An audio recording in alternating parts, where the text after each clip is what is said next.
Hello dear student.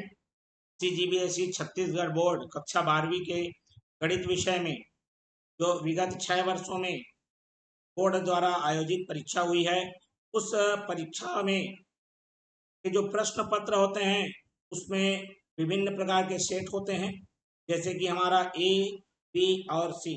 उस प्रश्न पत्र के सेट में जो प्रश्न आते हैं उसमें विभिन्न प्रकार के अंकों वाले प्रश्न आते हैं। जैसे कि हमारे गणित विषय में जो हमारा अंक वाला है वो है हमारा 1 अंक वाला, 2, 4 और 6 अंक वाला प्रश्न आता है। आज के इस वीडियो में हम 6 अंक वाले प्रश्न का चौथा भाग करने जा रहे हैं। 1, 2 और 3 भाग पूर्ण हो चुका है।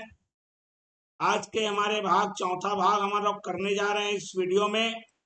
बहुत बेहतरीन प्रश्न, और इस वीडियो में जो प्रश्न आएंगे वो भाग 1, 2 और 3 में कुछ कुछ क्वेश्चन रिपीट हो चुके हैं, ठीक है। तो उनको हम स्किप करेंगे।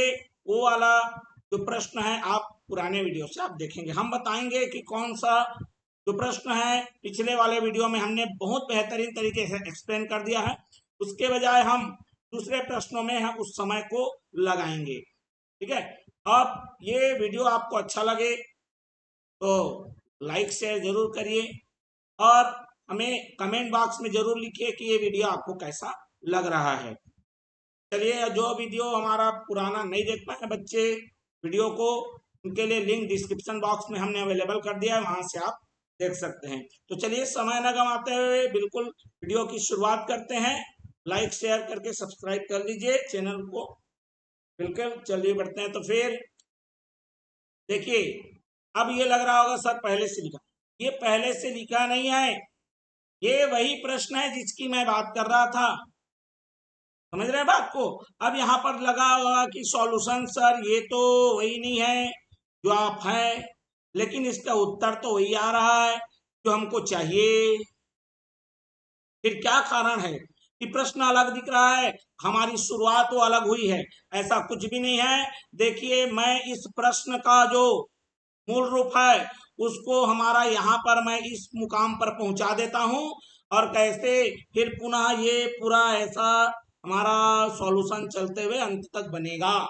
ये वाला मैंने पिछले वीडियोस में मैं बताया हूँ, ये वाला प्रश्न, ठीक है। तो इस पर हम समय नहीं ये करते हैं, इसके बजाय कुछ अन्य क्वेश्चनों पे हम इस पर चर्चा करेंगे। तो चलिए देखते हैं, ये प्रश्न और ये प्रश्न दोनों सेम कैसे है। तो चलिए, यहाँ पर लिखा है जो मेरा प्रश्न है, हमारा क्वेश्चन है, ये देखिए, ये हमारा दिया है x का पावर y बराबर e का पावर x ऋण y। ये एक्सपोनेंशियल फॉर्म है, घातीय रूप में है। तो घात को जब हम लोग लघु गुणक के रूप में प्रयोग करते हैं, या दोनों तरफ लॉग ले लीजिए, तो दोनों तरफ लॉग लेने पर दोनों पक्षों में क्या लेने पर, लॉग लेने पर क्या हो जाएगा मेरा, लॉग x घात y बराबर लॉग e का पावर x माइनस वाई। अब ये जो घात रहता है सामने आ जाता है तो y, और ये हो जाएगा log x बराबर, ये घात है जो मेरा x माइनस वाई है सामने आ जाएगा, और ये हो जाएगा log e। आधार e पे हमारा e का अगर log निकालना है तो इसका मान आ जाएगा 1, और ये बन गया देखिए हमारा पुराना वाला प्रश्न जो बीते वर्षों में और आ चुका है ये, ठीक है। और इसी की शुरुआत हमने यहां से फिर पूरे हल करके इसको पिछले वाले वीडियो में बता दिया है। स्पष्ट हो गया बात? तो चलिए, तो यहाँ पर इस प्रश्न को हम रखते हैं। इसका अगला पूरा भाग या पूरा वीडियो के लिए, मतलब पूरा सॉल्यूशन के लिए आप पुराना वाला वीडियो जरूर देख लीजिए। तब देख लिए होंगे तो फिर आवश्यकता नहीं है। चलिए, तो फिर बढ़ते हैं। जिन लोग नहीं देखे उनको आवश्यकता जरूर है। अब ये देखो, एक नया प्रश्न, ठीक है। निश्चित समाकलन का आएगा ही, ठीक है, ये अवकलन का आएगा ही सिद्ध करने वाला। ये बात दिमाग में रख लो, टॉपिक भी काउंट करते रहो कि कौन सा टॉपिक से क्वेश्चन आना ही आना है। चलिए, इसको देखते हैं क्या दिया है। ये प्रगुण वाला है, ये प्रगुण वाला है, प्रगुण वाला आएगा ही, मतलब 0 से पाई एक्स साइन एक्स बटे 1 प्लस कॉस स्क्वायर एक्स और डी एक्स। आई बराबर, देखिए हम यहाँ पर मैं एक प्रगुण लगाने जा रहा हूँ, लिखूंगा नीचे उसको, पहले लगा लेता हूँ फिर बता दूंगा। ये देखो, ये 0 है, ये ए है, 0 से ए, तो हम क्या लिखते हैं, ए माइनस एक्स। एक्स को प्रतिस्थापित करेंगे, फलन को प्रतिस्थापित करेंगे ए माइनस एक्स से। ए का काम पाई कर रहा है, तो हम एक्स में लिखेंगे, जितना भी एक्स है सबके जगह पाई माइनस एक्स लिखेंगे। साइन पाई माइनस एक्स बटे 1 plus cos square pi minus x, और ये dx, ये हमारा समीकरण 1 में रहेगा। अब देखिए यहाँ पर हमने जो नियम लगाया उसको लिखता हूं, 0 से a, एफ एक्स बराबर 0 से a वही रहेगा, ए माइनस एक्स, और ये dx। ठीक है, ये वाला नियम प्रगुण लग रहा है हमारा। ठीक है, चलिए बराबर बढ़ते हैं। तो फिर ये आई बराबर 0 से क्या हो जाएगा, पाई माइनस एक्स हो जाएगा। साइन पाई माइनस एक्स करेंगे तो साइन एक्स ही होता है वह द्वितीय चतुर्थांश में। उसके पश्चात 1 प्लस कॉस में पाई माइनस एक्स करेंगे तो माइनस आएगा, लेकिन वर्ग होने के कारण फिर धन आ जाएगा, इसलिए मैं उसको एक स्टेप को थोड़ा सा ही कर रहा हूं, और ये लिख रहा हूं कॉस स्क्वायर एक्स। ठीक है, हमारे पास कॉस पाई माइनस एक्स बराबर माइनस कॉस एक्स होता है, परंतु स्क्वायर होने की वजह से, वर्ग लगने की वजह से मैं उसको धन में ही लिख रहा हूं, क्योंकि स्क्वायर करोगे तो धन में ही आएगा वो। स्पष्ट हो गया बात। चलिए अब हम क्या करते हैं, इसको ले लेते हैं समीकरण 2, और ये 1 और 2 को जब जोड़ेंगे तो देखिए यहाँ पर सीमा दोनों की समान है। आई आई पहले 2 आई कर लीजिए, दोनों की सीमा समान है। यहाँ पर देखिए, यहाँ पर x sine x 1 plus cos square, यहाँ पर है minus x sine x 1 plus क्या हो जाएगा मेरे पास, कॉस स्क्वायर एक्स। चलिए इसको एक स्टेप और बढ़ा के लिख देता हूं मैं। चलिए ये आ जाएगा मेरे पास एक्स साइन एक्स बटे 1 plus cos square x plus क्या हो जाएगा, pi minus x sine x बटे 1 प्लस क्या हो जाएगा, ये कॉस स्क्वायर एक्स और dx। चलिए ये 2 आई बराबर क्या हो जाएगा, 0 से लेकर पाई हो जाएगा, दोनों में कॉमन है उसको निकाल लो। साइन एक्स बटा 1 प्लस कॉस स्क्वायर एक्स, यहाँ पर बचेगा x plus pi minus x, x से एक्स कैंसल, पाई नियतांक है बाहर निकलेगा।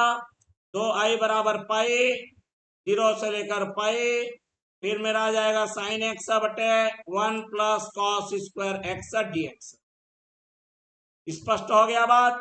चलिए अब यहाँ पर इसको टी मानना पड़ेगा हमको, कॉस एक्स को, तभी वो किसी एक समाकलित रूप में प्रतिस्थापित हो पाएगा। ये प्रतिस्थापन चलेगा यहाँ पर, तो मैंने यहाँ पर मान लिया टी बराबर कॉस एक्स या कॉस एक्स बराबर टी माना कि इससे क्या होगा, D T by D x बराबर हो जाएगा ऋण साइन एक्स, और इससे क्या होगा, ऋण डी टी बराबर हो जाएगा साइन एक्स डी एक्स, मतलब जो साइन एक्स डी एक्स है उसके जगह ऋण डी टी। ये देखो साइन एक्स डी एक्स, इसको प्रतिस्थापित मेरे को करना है अभी हमारा काम चलेगा और उत्तर आएगा। ठीक है, और जो मेरा कॉस है उसको क्या मानूंगा मैं, टी, ये आ जाएगा मेरे पास 2 आई। हाँ, यहाँ पर एक और चीज बता देता हूं मैं, यदि हम क्या करेंगे, एक्स को प्रतिस्थापित कर रहे हैं एक्स फलन को, तो टी भी बदलेगा, सीमा भी बदलेगा, तो एक्स का मान जब 0 है तो टी का मान क्या रहेगा, cos 0, एक्स के जगह में 0 डाल दो, cos 0 मतलब 1, टी का मान 1 हो गया। जब एक्स का मान 0 था तब टी का मान प्रतिस्थापन करने पर कितना देगा, 1, और एक्स का मान जब पाई है तो टी का मान आएगा ऋण 1, क्योंकि cos पाई का मतलब होता है -1, और इस प्रकार हमारा जो आ जाएगा सीमा आएगा, पाई तो बाहर, ये सीमा आ जाएगा 1 से ऋण 1। स्पष्ट हो गया बात। चलिए क्लियर हो गया। ठीक है, अब हमारे पास जरा देख लीजिए यहाँ पर एक और चीज, ये माइनस डी टी कितने के जगह में, ये साइन एक्स और डी एक्स, तो साइन एक्स और डी एक्स के जगह में कितना लिखाएगा, माइनस डी टी बटे 1 प्लस ये जो कॉस स्क्वायर है इसके जगह में क्या आ जाएगा मेरे पास टी स्क्वायर। ये माइनस बाहर कर दो भैया। अगर माइनस बाहर नहीं करोगे तो आप सीमा पलट लीजिए, क्योंकि नियम क्या कहता है आपको समझा देता हूं मैं। नियम ये कहता है कि क्योंकि ए से अगर बी है और कोई मेरे पास फलन है, मैं ऋण लगा दूंगा तो उसकी सीमा पलट जाएगी, बी से ए हो जाएगी। स्पष्ट हो गया बात। चलिए इसको लगा लेता हूं मैं। ये ऋण को धन बना लेंगे, ऋण dt है वो धन dt हो जाएगा, परंतु जो एक से ऋण एक है वो ऋण एक से एक हो जाएगा। तो चलिए 2i बराबर पाई बाहर, ये आ जाएगा मेरा ऋण एक से एक, और ये आ जाएगा मेरा 1/1 प्लस टी स्क्वायर और dt धन में आ गए ये।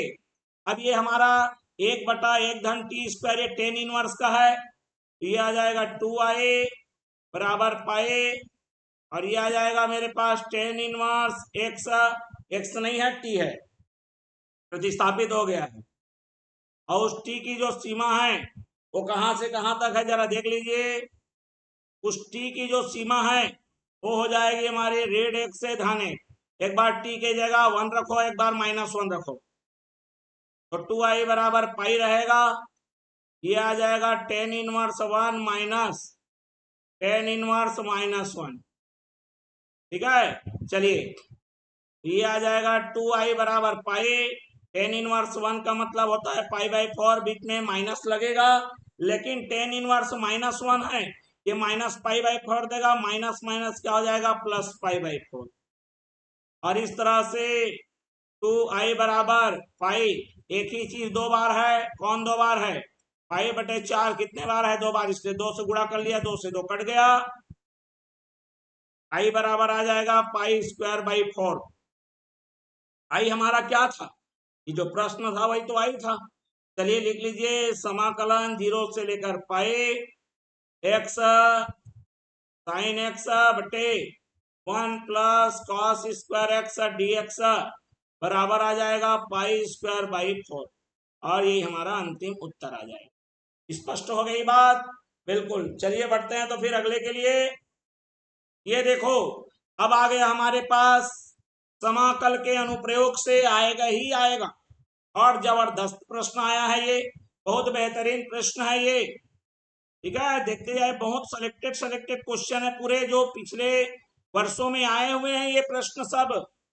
यहाँ पर देखिए क्या लिखा है, x बराबर वाई स्क्वायर और रेखा x बराबर 4 से घिरा हुआ क्षेत्रफल जो है वो कोई x बराबर a द्वारा, पता नहीं a कौन है नहीं मालूम मेरे को, दो बराबर भागों में क्या हो जाता है विभाजित होता है, मतलब उनका क्षेत्रफल बराबर हो जाता है।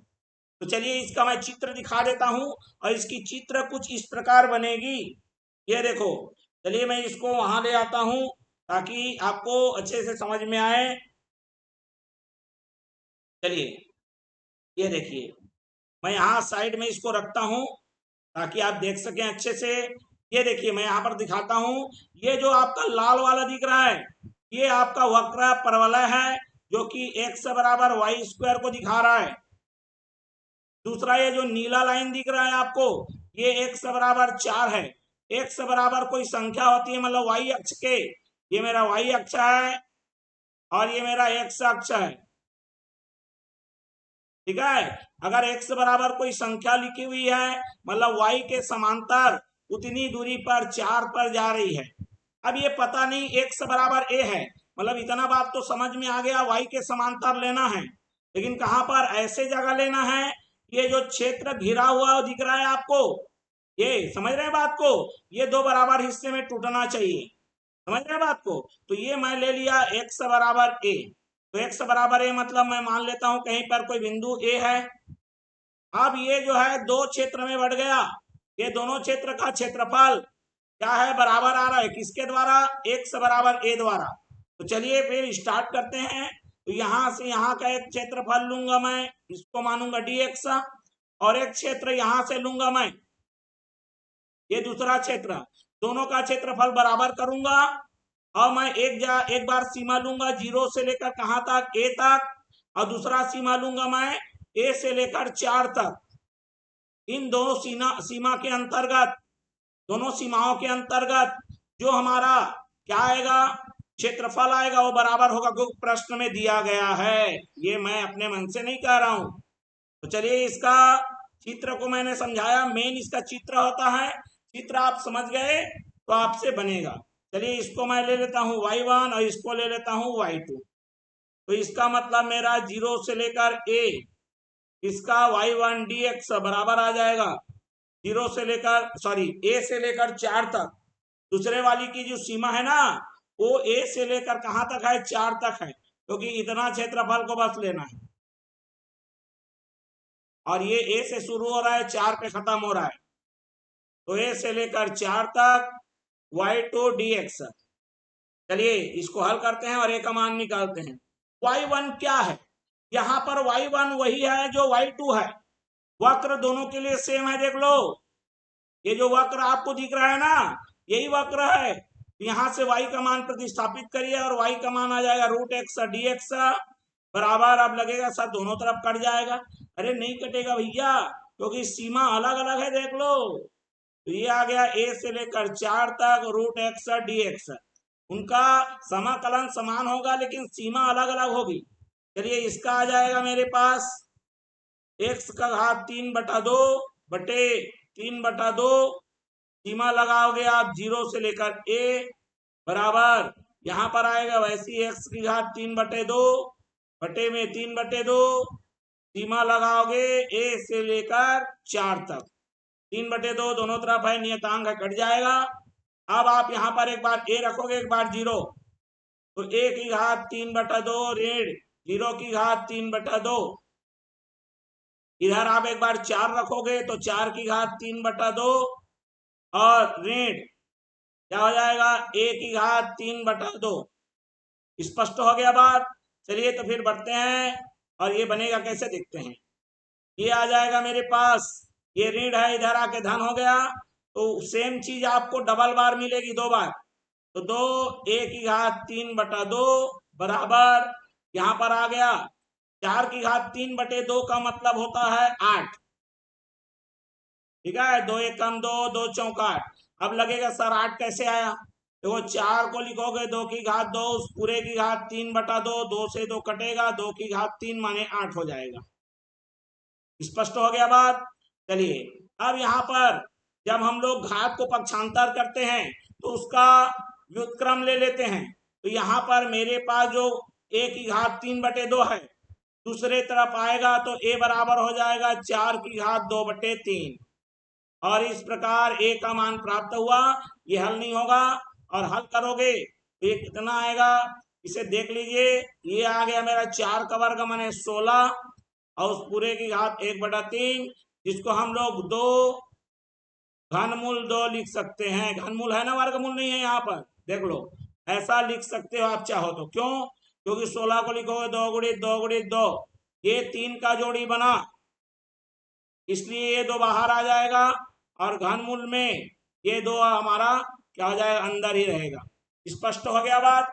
चलिए तो फिर बढ़ते हैं अगले के लिए। ये देखो उसका पूरा चित्र हमने रखा था, ठीक, क्लियर हो गया बात। ये देख लो ये 4 पे जा रहा है, ये 0 पे, ये कोई लाइन है जो बिंदु a को दिखा रहा है, और ये दोनों क्षेत्र क्या लेना था, हमें बराबर लेना था। ये मैं नहीं, प्रश्न बोल रहा है ये। अब देखो यहाँ पर फिर से ये अथवा वाला है, समाकल के अनुप्रयोग में अथवा वाला प्रश्न आएगा, ये बात तो दिमाग में रख लो, बार बार बोल रहा हूं मैं। चलिए इसका देखते हैं सॉल्यूशन।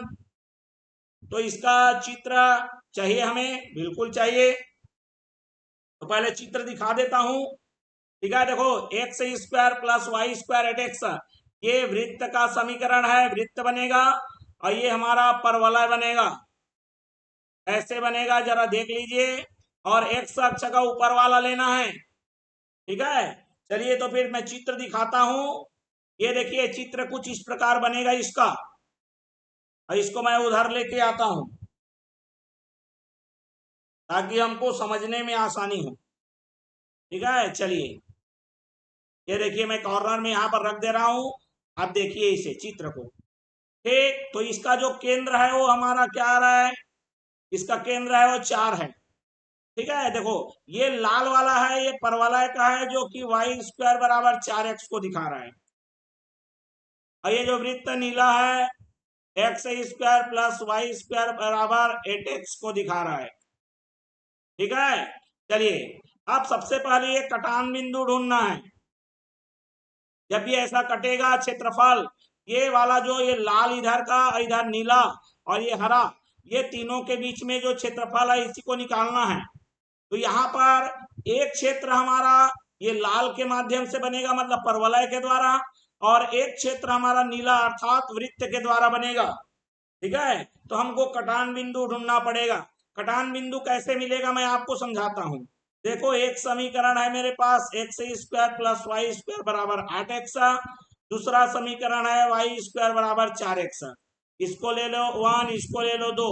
इन दोनों को हल करना है तो वाई स्क्वायर की जगह प्रतिस्थापित कर लो और ये आ जाएगा एक्स स्क्वायर धन 4x बराबर 8x। ये इधर प्रतिस्थापित होगा और एक्स स्क्वायर माइनस 4x बराबर 0। एक्स कॉमन ले लीजिए, एक्स ऋण 4 बराबर 0 और इस तरह से एक्स का मान आ गया 0 और एक्स का मान आ गया 4।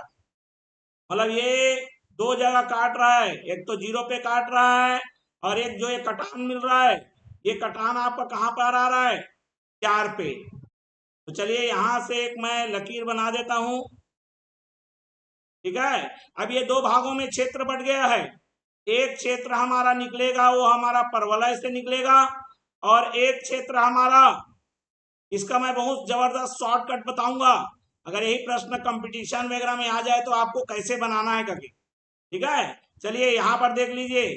और एक क्षेत्र हमारा वृत्त को घेरते हुए जा रहा है, ये dx ले लिया, ये dx ले लिया, ये y1 और ये y2, दोनों क्षेत्र को जोड़ना है।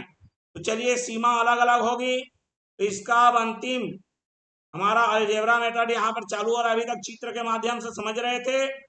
एक हमारा है 0 से लेकर 4 तक, देखो ये 4 गया है जो कि y1 dx है, बीच में लगेगा प्लस। दूसरा क्षेत्र है 4 से लेकर यहाँ 8 तक, ये बिंदु 8 है, 4 से लेकर 8 तक। स्पष्ट हो गया बात, जिसको मैं बोल रहा हूँ y2 और dx। ठीक, स्पष्ट हो गया बात। चलिए अब ये y1, चूंकि y1 लाल को टच कर रहा है मतलब परवलय को, यहां से y को x के रूप में प्रतिस्थापित जब करेंगे हम तो ये आ जाएगा मेरा 0 से 4, 4 का वर्गमूल कितना हो गया 2 और ये आ जाएगा √x। बीच में क्या लगेगा आपका प्लस। स्पष्ट हो गई बात। चलिए उसके पश्चात देखिए, और dx कौन लिखेंगे, हम लिखेंगे dx को। चलिए 4 से लेकर 8 और ये देखिए y2 माने वृत्त का, तो y2 में वृत्त जब हम करेंगे तो ये आ जाएगा अंडर रूट। ठीक है, और ये आ जाएगा 8x minus x square dx। प्रतिस्थापित करिए इसको इधर और रूट लगा लीजिए। स्पष्ट हो गया बात। चलिए तो फिर देखते हैं ये दो बाहर, ये तो हम जानते हैं x का घात 3/2 आएगा, बटे में 3/2 आएगा और सीमा कहां से कहां रहेगी 0 से 4, बीच में क्या रहेगा प्लस। ये थोड़ा समस्या है लेकिन समस्या हमको लेना ही नहीं है। क्या इसको ऐसा लिख सकते हैं, थोड़ा सा मैं इधर लिख रहा हूं देखो, अंडर रूट 4 का वर्ग, ये मैं पूर्ण वर्ग बनाने वाला विधि, कोई नया कुछ नहीं बता रहा हूं, पूर्ण वर्ग विधि जानते होंगे आप। माइनस ले लो, ये धन 4 का वर्ग अतिरिक्त लिया तो 4 का वर्ग, ये धन है वो ऋण हो जाएगा और ऋण है वो धन हो जाएगा।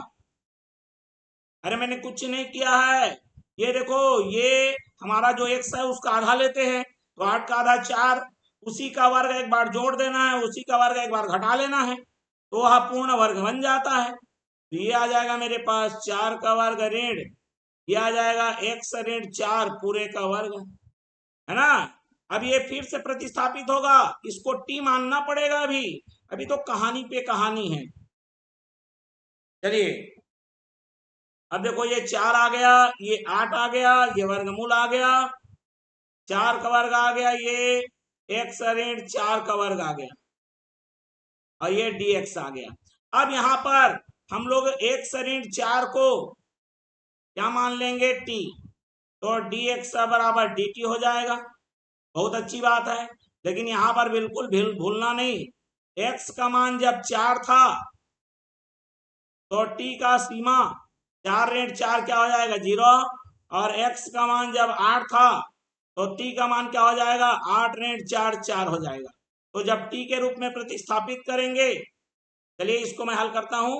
ये 2 अपना रहेगा, ये 3/2 है, ऊपर आएगा 2/3 हो जाएगा। x की जगह में क्या रखोगे, एक बार 4 की घात 3/2 रखोगे, -0, बीच में रखेगा प्लस। अब ये सीमा परिवर्तन होने वाला है, ये आने वाला है 0 से 4 अंडर रूट 4 का वर्ग ऋण टी का वर्ग, और dx के हम क्या लिखाएगा dt। अब इसको हल करते हैं भैया, बिल्कुल हल करते हैं।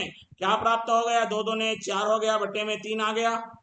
ये 4 की घात 3/2 है ना, 4 की घात जो 3/2 है, अभी भी बताया था मैंने कितना आता है, 8 आता है वो, अरे कुछ देर पहले बताया था ना अभी फ्री में। ठीक है, चलिए देख ले, दिखा देता हूं मैं, और बढ़ाइए मत। ये देखो 4 की घात, ये देखो 4 की घात 4 की घात 2 की घात 2 मतलब वही 4 की घात 3/2 बराबर 8 होता है। ठीक, चलिए तो अब यहाँ पर देखते हैं, ये तो हो गया 8, ये -0, बीच में लगेगा प्लस।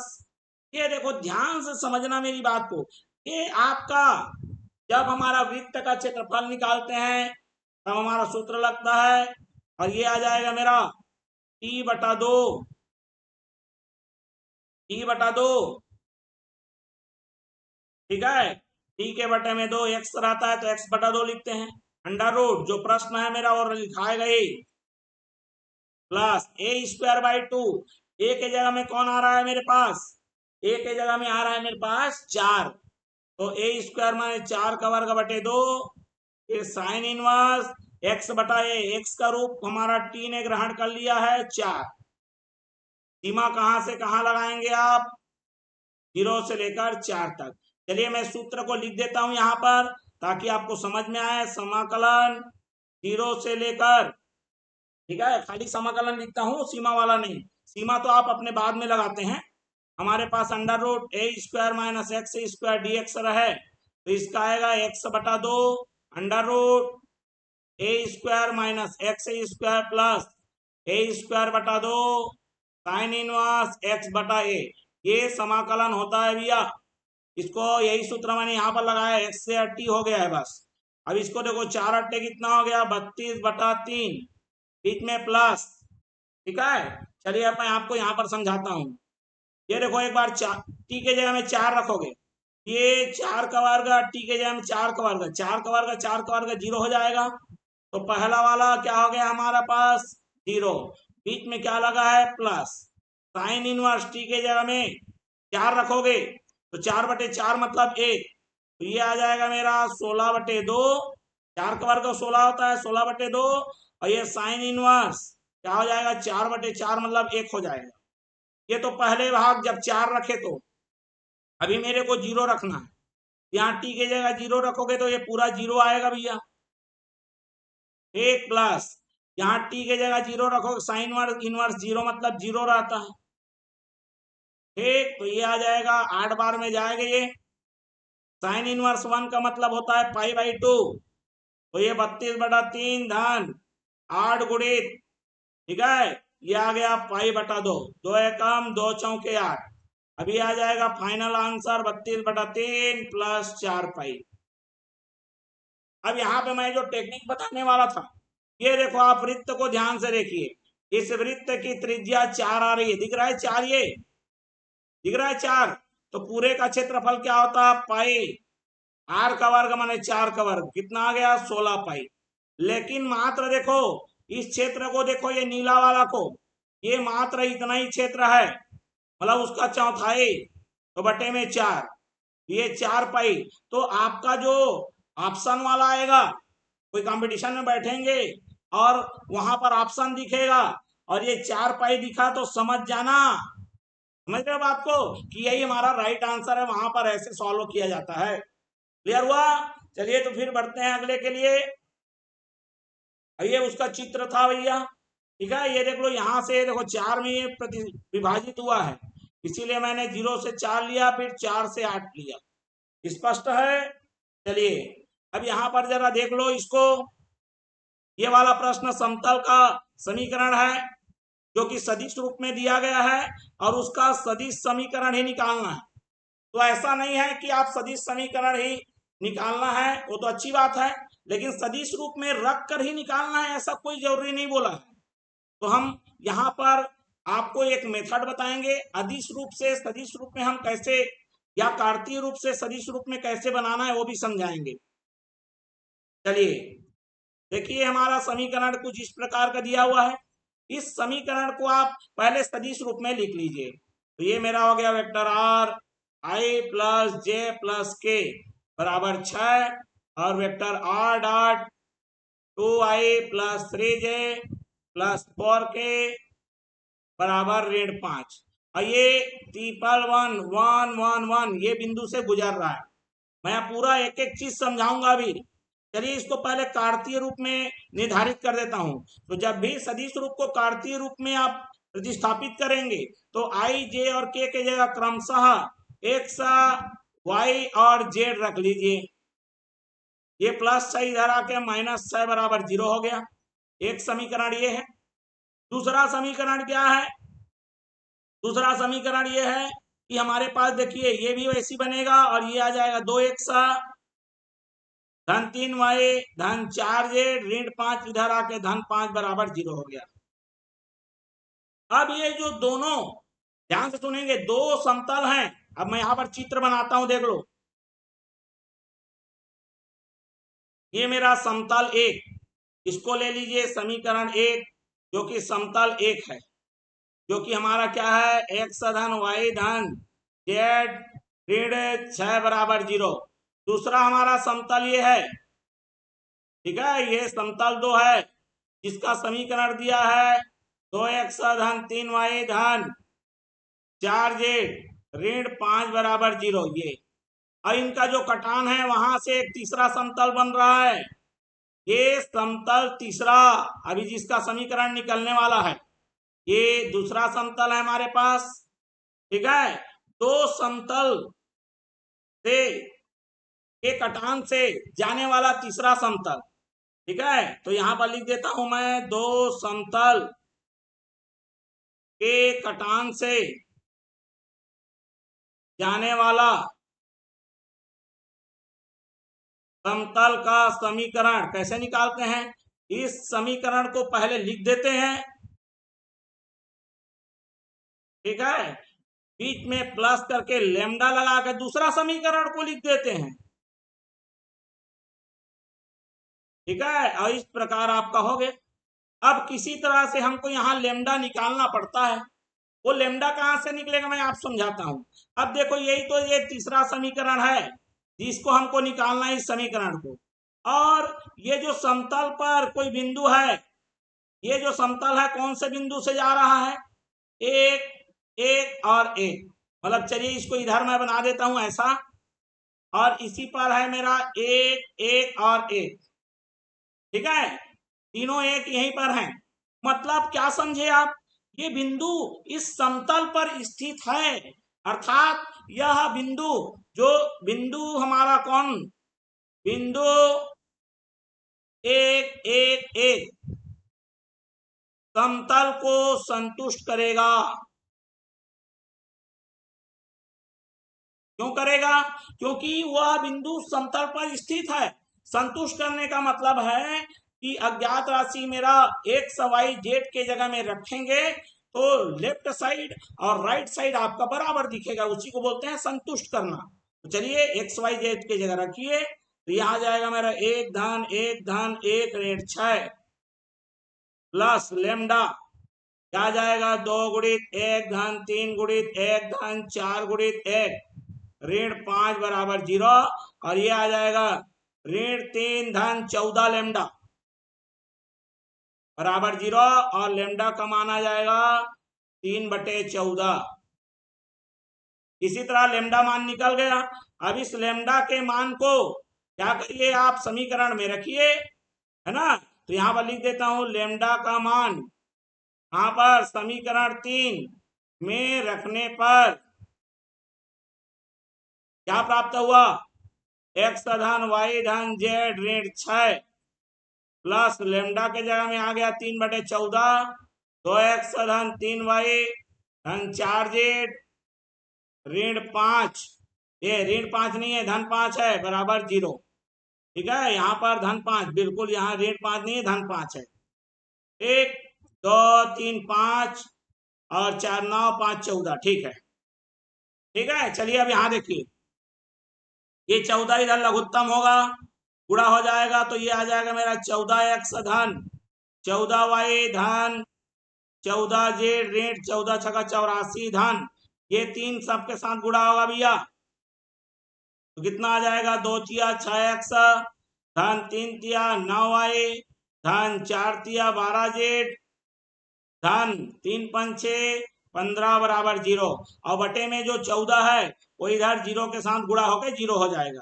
14x 6x कितना हो गया मेरा 20x, 14y 9y कितना हो गया भैया 23y, 14z 12z कितना हो जाएगा भैया 26z। क्लियर हो गया बात। अब यहाँ देखो ऋण 84 और धन 15, ऋण 84 और धन 15 करेंगे तो कितना आ जाएगा हमारे पास माइनस, और कितना आ जाएगा 69, 69 तो आएगा ना, 69 एक 17 और 14, हाँ ठीक है बिल्कुल आएगा ही। चलिए बराबर में आ गया 0। अभी हमारा ऋण 69 को ट्रांसफर करिए, 20x धन 23y धन 26z बराबर 69। अभी देखो मैंने क्या किया था, जो r था उसको xyz से प्रतिस्थापित कर दिया था। अब मेरा xyz है उसको सदिश बना लीजिए, तो ये वेक्टर r मतलब xyz गायब, और जहां जहां संख्या है वहां पर आई जे के 20i plus 23j plus 26k बराबर आ गया 69, और इस प्रकार हमारा सदिश समीकरण समतल का प्राप्त हो चुका है। चित्र से स्पष्ट दिख रहा है आपको? तो चलिए बढ़ते हैं अगले प्रश्न के लिए।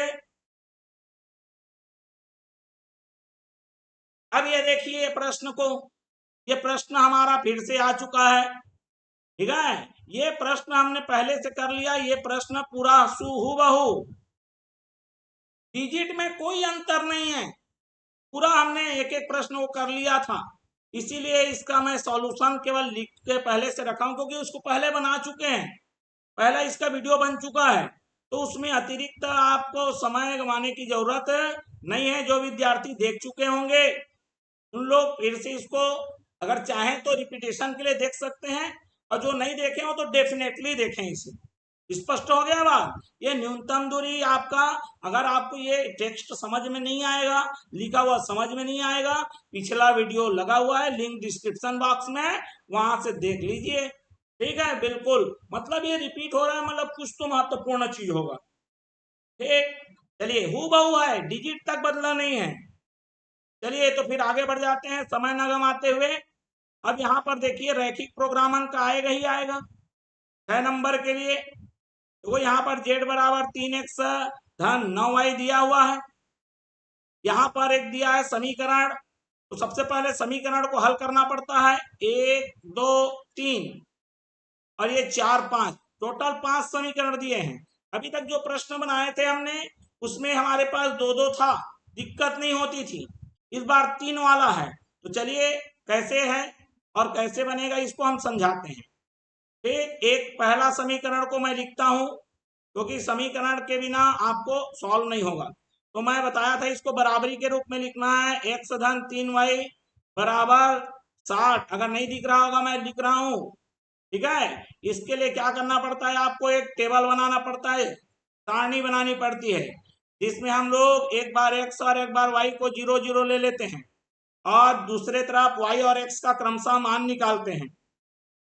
x का मान 0 रखोगे y 20 आएगा, y का मान 0 रखोगे ये 0 हो गया, तो x का मान 60 आएगा, और इस तरह से बिंदु निकाल लेते हैं 0 20 60 0। ये बिंदु किस लिए निकालते हैं अभी समझाता हूं। ये देखो 0 20, ये बिंदु हमारा 60 0,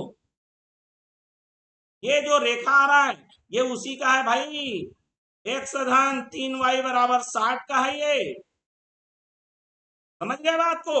चलिए बढ़ते हैं अगले के लिए। तो फिर ये देखो दूसरा हमारा क्या दिया है, x धन y बराबर 10। चलिए इसका भी निकालिए आप। यहां पर आ गया x y, इसको 0 इसको 0, तो ये 10 और ये भी 10, ये आ गया 0 10 और ये आ गया 10 0। ठीक, देखिए ये देखो ये 0 10 नीला वाला है और ये 10 0, ये नीला वाला किसका समीकरण है, x धन y बराबर 10 का। समझ में आ गया। चलिए अब इसका जरा देखो, इसको देखो जरा, एक और समीकरण है x बराबर y, माने x जितना है y भी उतना ही है। ठीक है, x और y, एक लोगे तो एक, दो लोगे तो दो, तो एक एक दो दो। ठीक, चलिए यहां पर देख लीजिए, मैंने लिया है, अब एक तो नहीं है, ये देखो इसको ले लो, मैंने तो ऐसे लिया है, 10 लोगे तो 10 आएगा। ये देखो x में भी 10 है तो y में भी 10 है ना, x में 20 है तो y में भी 20। चलो इसको 10, एक एक और दो दो को 10 10 20 20 ले लेता हूं मैं, 10 तो इधर भी 10, ये 10 तो ये भी 10, ये 20 तो ये भी 20, क्योंकि ये बड़ा बड़ा संख्या है ना, 10 10 के गेप में गया है। चलिए कोई बात नहीं। ठीक, अब देखो, अब मेरे को चित्र से पता चलेगा कि इन दोनों का कटान बिंदु चाहिए, कि इन दोनों का चाहिए, कि इन दोनों का चाहिए। समझ रहे हैं बात को, ये है मुद्दा। तो चलिए मेरे को जो जो बोला है उसको समझना है। ये देखो ये छोटा दिया है, छोटा, छोटा बोलने का मतलब है ये जो 60 वाला है ना, ये लाल वाला है, इससे छोटा, ये देखो इधर आ रहा है, इससे छोटा मतलब इधर का एरिया की बात कर रहा है, इधर का क्षेत्रफल की बात कर रहा है। फिर क्या बोला है, फिर बोला है ये बड़ा वाला बोला है, बड़ा, बड़ा x धन y बराबर जो 10 है वो बड़ा वाला है। बड़ा है मतलब ऊपर की ओर, सारे क्षेत्र को देखना है कंबाइन करके, कौन से आकृति का क्षेत्रफल निकालना है उसको हमको ध्यान देना पड़ेगा। ठीक है, अब ये जो आ रहा है x बराबर y के लिए है, लेकिन यहां पर भी छोटा बोला है, छोटा बोला है मतलब ये लेफ्ट की तरफ, ये देखो, अब ये जितना भी क्षेत्र है जहां मैं लगी एरो लगा रहा हूं, सबका समाहित रूप, ठीक है, सबका समाहित रूप, ये देखिए ये वाला, ये हरा वाला है जो x बराबर y को दिखा रहा है। ठीक, उसके बाद भी एक और चीज बोला है, x बड़ा है 0 से और y बड़ा है 0 से। x बड़ा है 0 से मतलब y अक्ष, तो देखो ये देखो इधर का, ये y अक्ष से बड़ा मतलब पॉजिटिव साइड, हमें इधर जाना है, x से, x अक्ष से बड़ा मतलब ये ऊपर की ओर जाना है, ऊपर की ओर, पूरा ऊपर की ओर जाना है। तो हमें इसको देखने से पता चल रहा है कि ये जो है यहाँ पर मैं एक बना रहा हूं, देख लो ये वाला, ये जो हरा बना रहा हूं मैं अभी, मतलब इसी क्षेत्र को बारे में बोल रहा है वो, और इसी क्षेत्र में हमको न्यूनतम चाहिए, क्या चाहिए, न्यूनतम। ठीक है, तो ये देखिए जब भी ऐसा कोई क्षेत्र घिराव होता है, ठीक, तो उसके कोना बिंदु देखा जाता है। तो कोना बिंदु एक तो मिल गया 0 20, दूसरा मिल गया हमारे पास 0 10, ये कोना बिंदु चाहिए, और एक ये, तो ये जो कोना बिंदु है हरा और नीला के कटान से आ रहा है।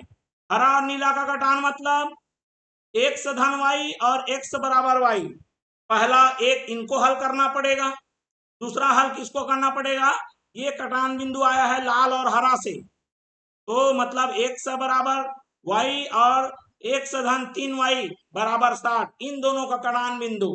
तो हमारा चित्र से डिसाइड होता है कि किसका कटान बिंदु निकालना है।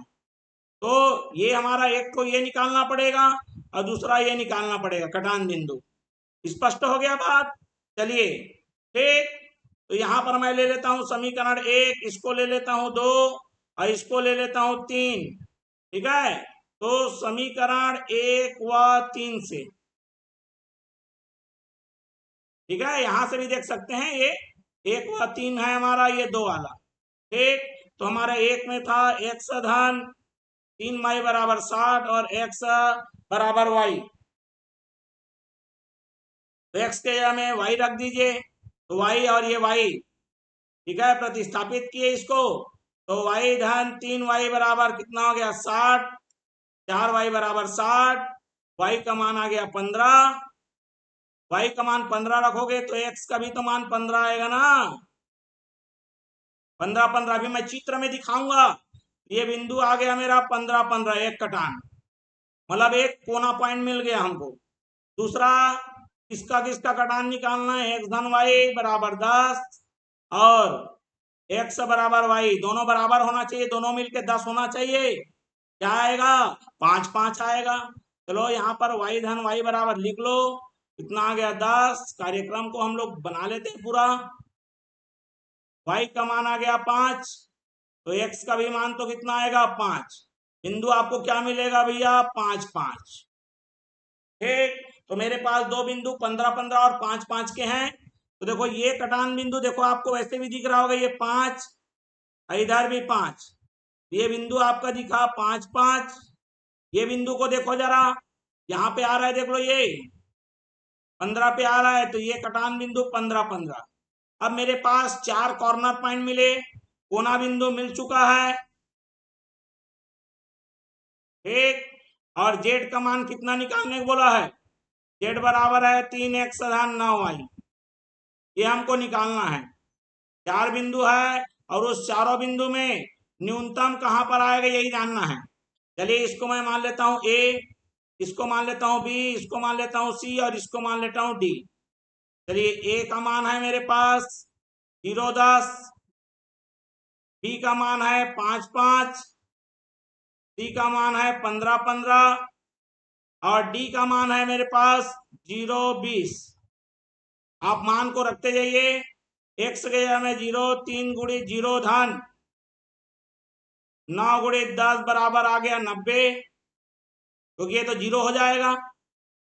3 गुणे 5 धन 9 गुणे 5, 5 नहीं 45, 3 5 15 आ गया 60, और ये आ गया 3 गुणे 15 धन 9 गुणे 15, 15 नहीं 135, 15 तिया 45, कितना आ गया मेरा 180, और ये आ जाएगा 3 गुणे 0 प्लस 9 गुणे 20, 20 नहीं 180। तो सबसे न्यूनतम कहां पर है हमारे पास, देख लो, न्यूनतम मान पूछा था, न्यूनतम मान क्या हो जाएगा 60 हो जाएगा। मैं लिख देता हूं बिंदु, कौन से बिंदु पर, देख लो 5 5 पर न्यूनतम मान कितना होगा 60 होगा। स्पष्ट हो गया बात, इस तरह से बनेगा पूरा, एक एक कॉन्सेप्ट क्लियर करके समझा रहा हूं। ठीक है, चलिए बढ़ते हैं तो फिर अगले के लिए। अब ये हमारा आज का अंतिम प्रश्न है, ठीक है, 6 नंबर वाले में। आज का इस वीडियो का ना अभी तो है, बहुत सारे हैं। चलिए देखते हैं तो फिर क्या बोला है यहाँ पर, मतलब सारणिक से काम नहीं है, चाहे हमारा प्रतिलोम वाला या व्युत्क्रम वाला है, चाहे समीकरण आए, चाहे संक्रिया द्वारा आए, आएगा ही आएगा सारणिक और ये से, मतलब आव्यूह से। क्या बोल रहा है, सम्मित और विषम सम्मित आव्यूह के योग के रूप में प्रदर्शित कीजिए। है तो सरल लेकिन टाइम टेकिंग है। तो देखिए सम्मित किसे बोलते हैं, तो सबसे पहले तो मैं आव्यूह को लिखना चाहूंगा। ए बराबर है मेरे पास 3 5 1 ऋण 1। जब अब इसका निकालते हैं परिवर्त, परिवर्त माने ए डेस, माने पंक्ति स्तंभ बन जाएगा, स्तंभ पंक्ति बन जाएगा। 3 5 1 ऋण 1, ये परिवर्तन है। सम्मित कब निकलता है, सम्मित निकलता है जब ए को उसके परिवर्त के साथ जोड़ेंगे तो ये सम्मित हो जाता है। स्पष्ट है बात। चलिए तो ये 3 5 आव्यूह, 1 ऋण 1 को यदि आप क्या करेंगे, जोड़ देंगे किसके साथ, उसके परिवर्त साथ, 3 1 5 ऋण 1, कितना प्राप्त हुआ भैया देख लो, 3 3 6, 5 1 6, 6 1 5 और ये ऋण 2, ये आ गया, वो सम्मित आ गया। विषम सम्मित किसको बोलते हैं? विषम सम्मित कब मिलेगा? जब किसी अवयव को उसके परिवर्त के साथ घटा दोगे तो। ठीक, चलिए घटा देते हैं। क्या आ गया मेरे पास? 3 5 1 ऋण 1 प्लस, इसको देखो 3 1, ये प्लस नहीं आएगा, माइनस आएगा। ठीक है, थोड़ा समय बदलता हूं, ये माइनस होगा ना भाई, माइनस करना है, माइनस। ठीक, चलिए, और ये आ गया मेरा 5 और कितना आ गया? ऋण 1। चलिए माइनस करेंगे, कितना प्राप्त होगा भैया? 3 ऋण 3 0, 5 में 1 गया 4, 1 में 5 गया ऋण 4 और ऋण 1 में ऋण 1 गया 0। स्पष्ट हो गया बात? अब हमारे पास एक सूत्र है, वो सूत्र क्या है कि कोई भी अवयव को उसके सम्मित और विषम सम्मित के रूप में, योग के रूप में लिखा जा सकता है। तो लिखते हैं हम लोग 1/2 सम्मित, सम्मित का अर्थात a plus a dash plus 1/2 विषम सम्मित अर्थात a माइनस a डैश। ऐसा हम लोग योग के रूप में उसको दर्शा देते हैं। तो चलिए दर्शाते हैं फिर। a बराबर 1/2, हमारा सम्मित वाला कौन आया है? 6 6 6 ऋण 2 प्लस 1/2 विषम सम्मित कितना है? 0 4 ऋण 4 0। 1/2 को अंदर दे दीजिए, ये आ जाएगा 3 3 3 ऋण 1 और प्लस ये अंदर जाएगा 1/2 0 2 2 0। तो ये आ गया मेरा सम्मित और ये आ गया विषम सम्मित। ठीक है, और दोनों के योग के रूप में हमने किसको प्रदर्शित कर दिया? उस अवयव को। स्पष्ट हो गया बात?